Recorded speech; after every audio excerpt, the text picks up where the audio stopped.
All right, so we're gonna talk about this 8-team G5 playoff. I told you guys before we even got to the segment, this is something I'm a huge supporter of. Like, make no mistake about it. We love G5 ball here at CFB Nation. We really do. We really do. And we do have a really close relationship with the American. Shout out to the American. Shout out them for always giving us everything we need, whether it's credentials, whether it's access to media events, whether it's coaching interviews. The American has never, they don't owe us anything. They've always done right by us, and they're actually my favorite conference at this point. They took ACC spot after this past media day cycle. I've never seen teams and coaches so eager to come to our Radio Row booth and come talk to us. It was dope. Like, some of the SIDs were getting mad because of the Mad Dash, and they were like, yo, our team was supposed to be next. And it was just a really dope event. So shout out to the American. I absolutely love the American. So what an 8-team playoff bracket right now will look. Right now, my thought process is this. You may not like my thought process here, but I think you can respect my thought process here. When I look at all of the conferences in the G5, whether it's the Fun Belt, whether it's Con USA, whether it's Maction, whether it's Mountain West, whether the American, the analogy or the parallel that I can make for it to make sense for everyone is this: that the American is the SEC currently, because it seems to change every year, of the G5 ranks. You look at the teams, you look at the standings right now. So many teams have opportunities to win that conference. So if we just talking pure G5 alone, you start looking at those strength of schedules. Some teams have outstanding strength of schedules, USF, because they decided to play a tough non-con schedule. Or some of those teams in the MAC, like a Toledo, who decided to play a tough non-con schedule. Each and every year, Miami of Ohio play a tough non-con schedule. But I believe that's how they make money for their football program. A lot of their money is made playing in those games. But I think when you look at just pure G5 ball and you look at it, the SEC of the G5 to me at this moment is the American. So I'm going to give you the rankings of each of these teams and what those matchups will look like. And I think it'll be pretty cool. I think we can also discuss whether these should be on campus or could some of these fall on bowl games. I think you can get a little bit of both. Maybe the first week of games should be on campus. But James Madison.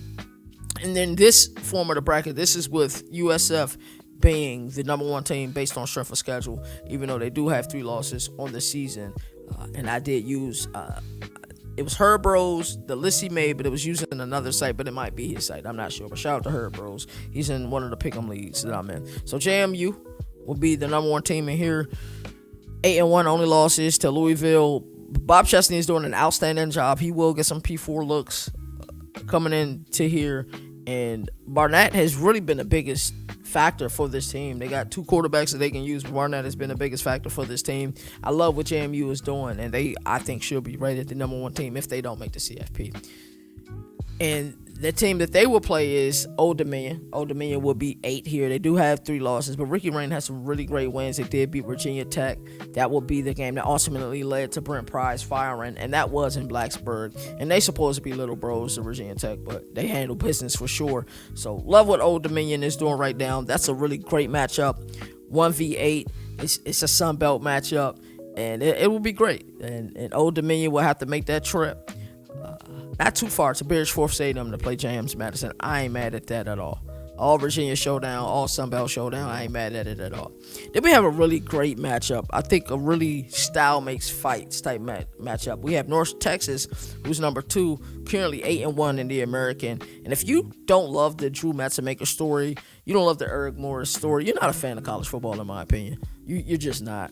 You're not a fan of college football at all. So North Texas will be playing number 7 Toledo, who's currently 5-4 in the MAC.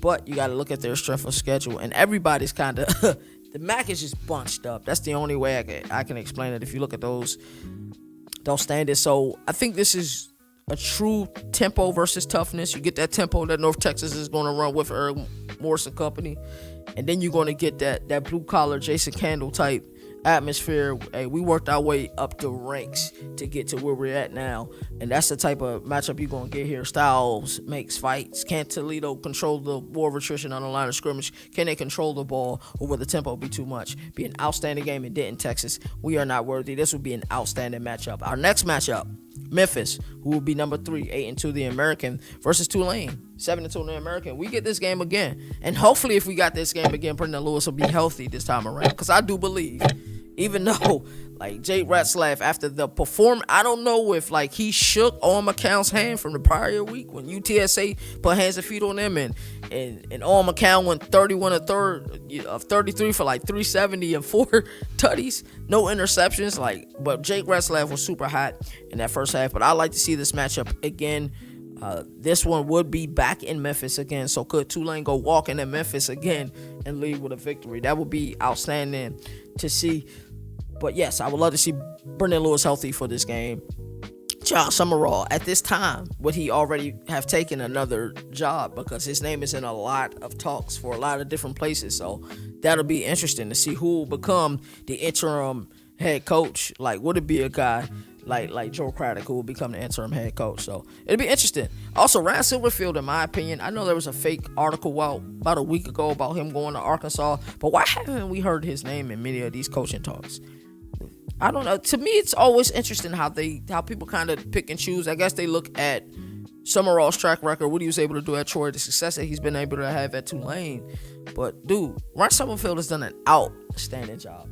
And outstanding conversationalist. Him and Moon had one of the best conversations I've seen between coach and media guy. You guys should check that out, too, over at the CFB Nation on YouTube. So, outstanding first group of matchups so far. We got one more to release, but yeah, James Madison versus Old Dominion.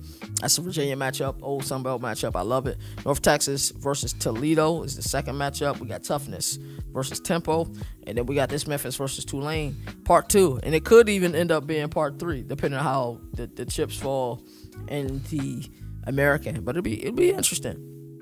And then we have a great 4-5 matchup. We are not worthy. This will be in Greenville, North Carolina. We will have East Carolina 6-3 right now, and they are playing Boise State in a 4-5 matchup.